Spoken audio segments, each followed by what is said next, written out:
خاوتي خواتاتي اهلا وسهلا مرحبا بكم يا جماعة الخير صباح الخير عليكم زلفلاون والسلام عليكم. J'espère que vous allez bien, j'espère que vous vous portez bien. Nous sommes le 6 avril 2024. On a mazana fait Ramadan, on en a fait la fin du mois de Ramadan, nous sommes à 3-4 jours de la fin du mois de Ramadan.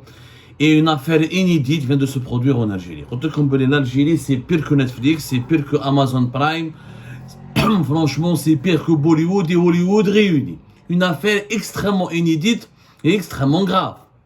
Je dois l'avouer, extrêmement grave, vient de se produire. Il y a le frère, il y a un citoyen algérien qui était totalement méconnu du colon public. Hier, moi, on me l'a envoyé ce matin la vidéo. Il a publié sur sa page Facebook une vidéo d'une quinzaine de minutes dans laquelle il lance des informations extrêmement, des accusations d'abord extrêmement graves. Il donne des informations assez très inquiétantes et cette affaire préfigure un futur scandale qui va ébranler la sécurité nationale.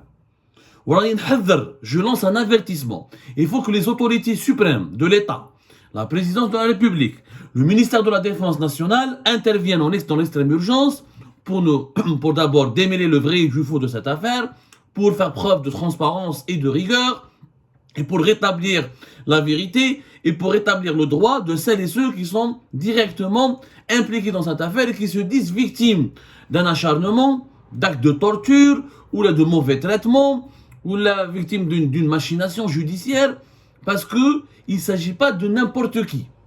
Alors, cette vidéo, c'est qui? هذا واحد اسمه توفيق بن ناصر. توفيق بن ناصر, un citoyen algérien, méconnu jusque-là, sauf qu'il s'avère qu'il est le frère du fameux Boualem Ben Nasser. Le colonel Boualem Ben Nasser, dont nous avons parlé à maintes reprises في Algérie Part. Le colonel Boualem Ben Nasser, rappelez-vous, c'était l'ancien consul d'Algérie à Alicante et il était l'un des cadres dirigeants de la direction de la documentation et de la sécurité extérieure durant 2017 jusqu'à quand même 2021. Cet ancien consul d'Algérie à Alicante et membre éminent des services secrets algériens a été rappelé au pays vers 2021 parce qu'il a été, nous l'avons sorti l'information. Au départ, ça a commencé avec l'affaire Boualem, le conseiller à la présidence de la République, le bras droit du président de la République. D'après nos informations, à l'époque, Boualem Ben Nasser, on lui a demandé de faire un faux témoignage afin d'accabler le fils de Boualem et pour impliquer Boualem et son fils dans une affaire de trafic de drogue, de stupéfiants, de transfert illicite de devises et de détournement d'argent. Lui, il a refusé de faire ce faux témoignage et il s'est embrouillé avec les éléments de la direction centrale de la sécurité de l'armée à l'époque du général Sidi Ali Ouezmeli. Il a été écarté, ils l'ont écarté de la DDSE, bon, jusque-là, on aurait pu penser que c'est une affaire de guerre de clans, etc. Sauf que Boualem Ben Nasser réapparaît plus tard dans la fameuse affaire du procès du réseau des officiers comploteurs pilotés par l'ancien lieutenant-colonel de la DDSE, Tarek Amirat, qui était, rappelez-vous, l'ancien chef du bureau de sécurité de 2017 à 2019, le bureau de sécurité de l'ambassade d'Algérie à Paris, et qui était l'un des plus proches dans la famille Slimane Amirat, Marouf, Moudjahid Kbir ou ancien compagnon de Mohamed Boudiaf, qui est mort juste après d'ailleurs l'assassinat de Mohamed Boudiaf dans les années 90, de chagrin et de détresse et de dépression, mais qui est l'un des figures notamment de la Fédération F1 de France, Slimane Amirat Marouf. Tarek Amirat, il a fait carrière au sein des services secrets, il se trouve qu'il est à la tête. Il est accusé par le tribunal militaire de Blida dans une affaire totalement rocambolesque qui est digne d'une série. Elle-même, cette affaire, il y avait, Algérie Pat était le seul qui en a parlé de 2021 à 2022. On était le seul à dénoncer qu'il y avait un réseau d'officiers au sein de la DDSE, du renseignement extérieur algérien, et au sein de la sécurité militaire algérienne, la DCSA, qui complotaient, qui abusaient de leur pouvoir, abusaient de leurs fonctions pour voler des rapports ou là, des informations classées secret défense ou la secret d'État, pour ensuite préfabriquer des faux rapports basés sur des informations bidonnées, qui manipulées, qui falsifiaient des faits, pour provoquer, pour enclencher sciemment ou délibérément des enquêtes à charge contre des conseillers de la présidence de la République, contre un certain nombre d'officiers militaires de l'institution militaire de l'armée nationale et populaire, contre un certain nombre de ministres et membres du gouvernement. Ils ont voulu faire tomber plusieurs grosses têtes de l'État parce qu'ils voulaient les remplacer dans leur poste par des personnes issues de leur entourage personnel, dans le cadre d'un agenda diabolique et machiavélique qui était de monopoliser le pouvoir et de devenir le nouveau clan qui règne en maître en Algérie. C'était le lieutenant-colonel Tarek Amirat, accompagné de plusieurs officiers au sein de l'enseignement extérieur et d'autres officiers au sein de la direction centrale de la sécurité militaire. Maintenant, le frère, l'ancien patron de la sécurité militaire, de la direction centrale de la sécurité militaire, général-major c'est Ali Oulzmeli ou Omar Oulzmeli, zid un certain nombre, presque une dizaine de personnes impliquées dans cette affaire. Le lieutenant colonel Amirat, il a été emprisonné, placé sous mandat de dépôt à partir du mois d'août 2022. La DGSI, de la caserne Antar, le fameux centre opérationnel, le CPO, le fameux centre des opérations principales, dans la DGSI, de l'enseignement intérieur, c'est lui qui avait mené l'enquête. Et on attendait le procès. C'est dans ce dossier, il y a Bouanan Ben Nasser, l'ancien consul d'Algérie en Espagne. Il est réapparu comme étant le témoin, le principal témoin de cette affaire. C'est lui finalement qui avait permis au renseignement extérieur, c'est lui qui avait permis au renseignement intérieur, à la DGSI, de trouver tous les éléments fondés, toutes les preuves à charge qui ont mené vers des perquisitions et des arrestations, notamment de Tarek Amirat, d'un certain nombre de ses compagnons, d'autres anciens supérieurs, officiers supérieurs de Tarek Amirat, ou d'autres de ses collaborateurs ont été placés sous contrôle judiciaire, d'autres ont été auditionnés, placés en garde à vue, ensuite remis en liberté, et d'autres ont été placés en détention. Il fallait donc les juger, ces officiers comploteurs, pour l'extrême gravité de leurs actes. Ils ont volé des informations, ils les ont manipulées, ils les ont falsifiées, ils les ont fait diffuser sur les réseaux sociaux, sur YouTube, ils ont manipulé des médias installés à l'étranger. Ils auraient même fait parvenir des informations fausses mais dangereuses, c'est-à-dire avec 10% de part de vérité, 90% de falsification des médias étrangers, situés dans des pays hostiles à l'Algérie, juste pour faire tomber des grosses têtes, des généraux, des conseillers à la présidence, ou là, d'un certain membres du gouvernement. Le principal témoin, c'est Bouanan Ben Nasser. C'est lui qui était un ancien de la DDSE, ou il y a Tarek Amirat, ou il y a les gens de la DDSE, ou de la DCSA qui sont impliqués dans ce scandale. Le procès devait avoir lieu fin du mois de février. Il a été reporté au 3 mars. Le 3 mars, il a été reporté encore une fois. L'audience n'avait duré que 10 minutes. Algérie Part, on en avait parlé dans une vidéo que nous avions publiée le 5 mars 2024. Auparavant, l'affaire Hadi, attention, il y a trop de manipulation parce qu'il y a Hicham Aboud depuis Casablanca. Il était en train de défendre Bouanan Ben Nasser ou de faire Saïd Chengriha. Comment les manipulations de Hicham Aboud ont été orchestrées pour discréditer Bouanan Ben Nasser et pour lui causer un problème direct avec Saïd Chengriha afin de tuer l'affaire, d'étouffer le scandale, afin d'empêcher le déroulement du procès, afin de faire libérer Tarek Amirat, donc qui était connecté depuis 2019 avec Hicham Aboud à travers MLTV et même des liens d'amitié. Ils ont même des amis en commun et des intermédiaires en commun. Et qui m'a dit, le procès n'a jamais eu lieu. L'affaire s'est L'affaire n'a jamais été lieu. L'affaire n'a jamais eu lieu. Ou, jusqu'à hier, il y a un vers Ben Nasser, il sort sur les réseaux sociaux, moi me l'a envoyé, la vidéo, des sources depuis Alger, les Choufa Abdou, avec le frère de Bouanan Ben Nasser, ce qu'il est en train de dire. Toufer Ben Nasser, il raconte que son frère a disparu et qu'il est maintenant en état d'arrestation et qu'il est placé dans, on ne sait pas s'il est en détention, on ne sait pas s'il est en garde à vue, dans un centre qu'il a refusé de nommer. Toufer Ben Nasser, je ne sais pas où est-ce qu'il est. Il fait référence à un centre, en tout cas, de détention, où là, peut-être il est en garde à vue, on ne sait pas où est-ce qu'il est. Il dit que mon frère est victime d'un acharnement. Il a montré des menaces de mort. Le Toufir Ben Nasser, la vidéo est sur Facebook. C'est pas moi, c'est pas Marjili Part qui l'affirme. Moi, je ne suis pas en train de vous dire quoi que ce soit.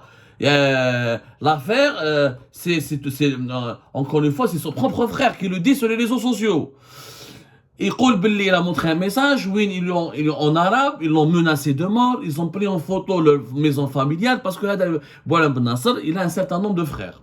Il a apparemment des frères qui sont au sein de l'armée, il a un frère au sein de la police, ou il a un frère qui est ouvert Ben Nasser, qui est un opérateur économique et qui serait apparemment en ce moment installé à l'étranger. D'après les dires, encore une fois,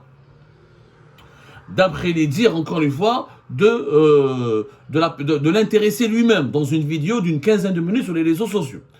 Il menace indirectement, il dit que voilà, mon frère risque d'être placé on lui veut absolument des interventions d'en haut, notamment au sein de l'institution militaire, essaye de lui faire coller absolument une affaire pour l'emprisonner.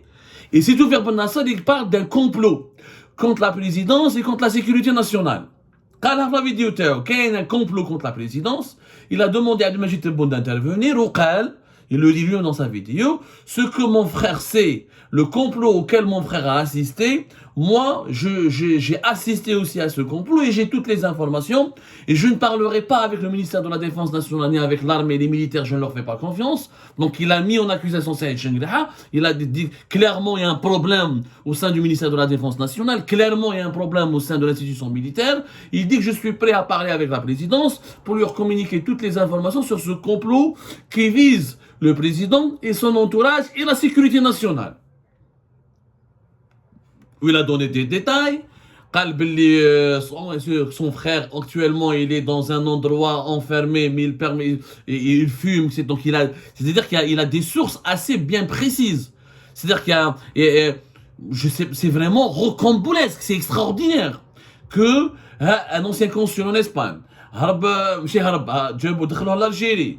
Il a été ensuite dégradé Béchar. Ensuite, son nom apparaît dans une affaire liée au conseiller de la République, au conseiller le plus puissant du président de la République, Boualem. Ensuite, son nom réapparaît dans un dossier extrêmement sensible.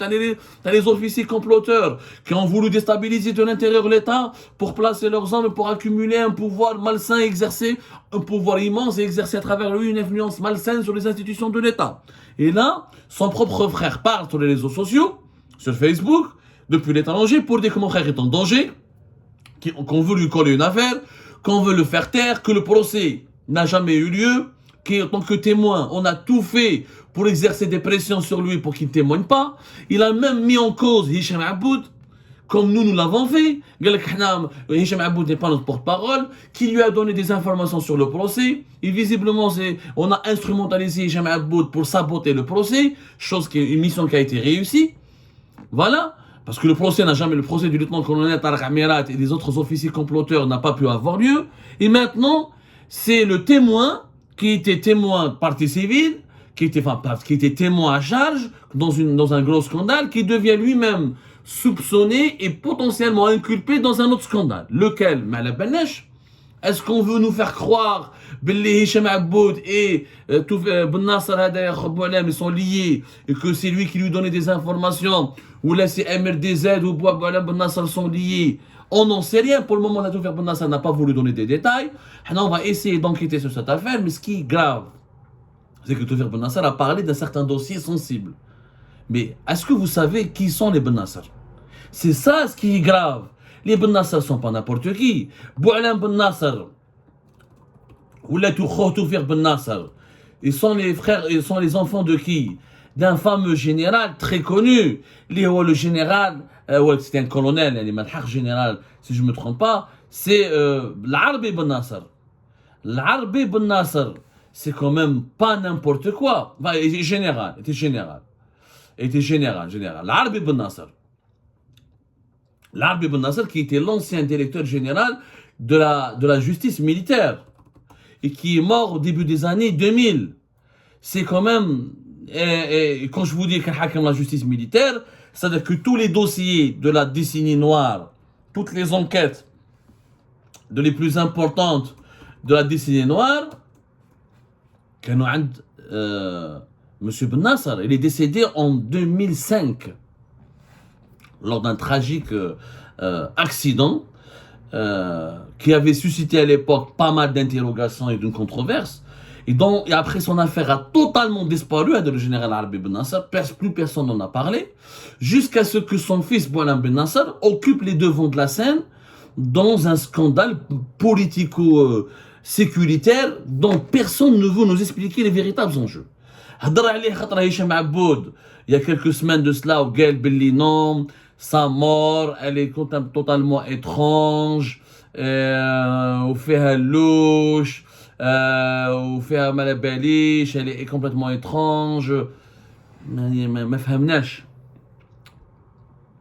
comment ça fait louche. Et pourquoi en parler maintenant?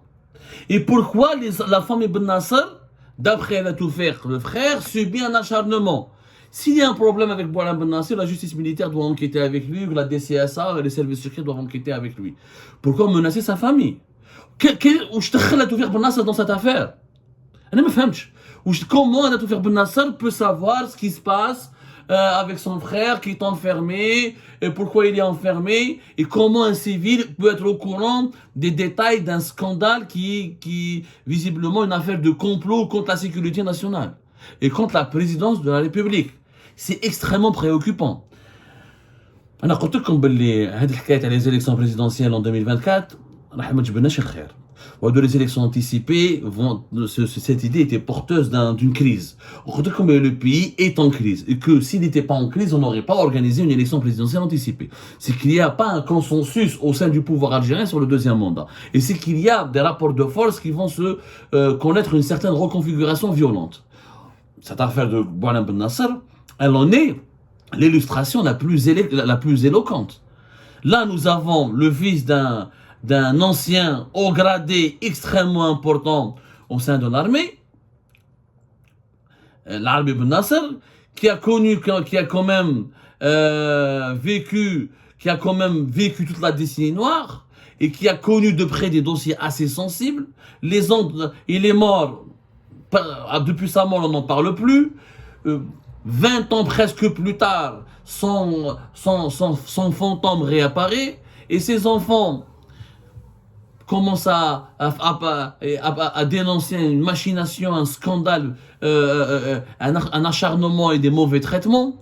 Son fils qui disparaît, on ne sait pas s'il a été maintenant, est-ce qu'il est en garde à vue, il est placé sous mandat de dépôt alors qu'il est témoin dans un précédent procès. Qu'est-ce qu'on lui reproche? Qu'est-ce qu'on lui reproche?